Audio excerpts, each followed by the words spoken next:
أنا تجربتي مع الأشياء الصحية منا كتير ناجحة، فما بعرف إذا هالمرة حتزبط معي.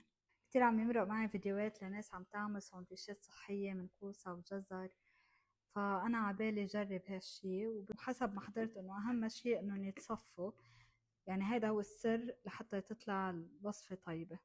حابرص هلأ الكوساية، ابرش الجزرة. أنا استعملت نص كوساية لأني ما كتير مقتنعة إنه ممكن الكوسة تطلع طعمتها طيبة بساندويش. صفيتهم منيح وهيك طلعوا. هلا رح ازيد عليهم بيضة، شوية موتزاريلا، ورح اخلطهم. حميت الفرن من قبل على 180 درجة من فوق ومن تحت، وهلا بدي افردهم على صينية. لازم الطبقة تكون كتير رفيعة لحتى تنشف مزبوط.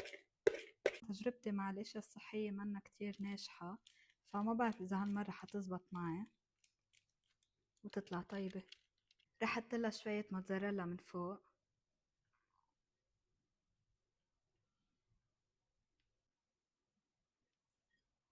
هيك طلعت، وهلا رح احطها على الرف الوسط. اقل من نص ساعة اخذت بقلب الفرن. هلا بدي اقلبها وبلش حضر الساندويش.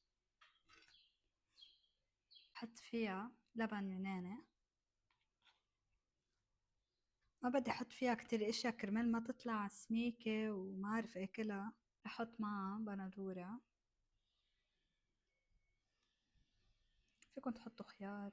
انا كتير بشوف فيديوز يعني بحطوا كتير اشياء، حتى بحطوا نعناع، بس انا بصحى اكتفي ببندورة ولبن. الحلو فيها انها الحمد لله طلعت متماسكة. هيك طلعت، خلينا ندوقها.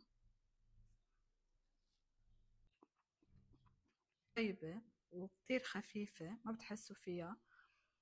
وما بعرف قد سعراتها، بس انه بيقولوا سعراتها قليلة، فاللي حاباله يجربها اكيد بنصح يجربها.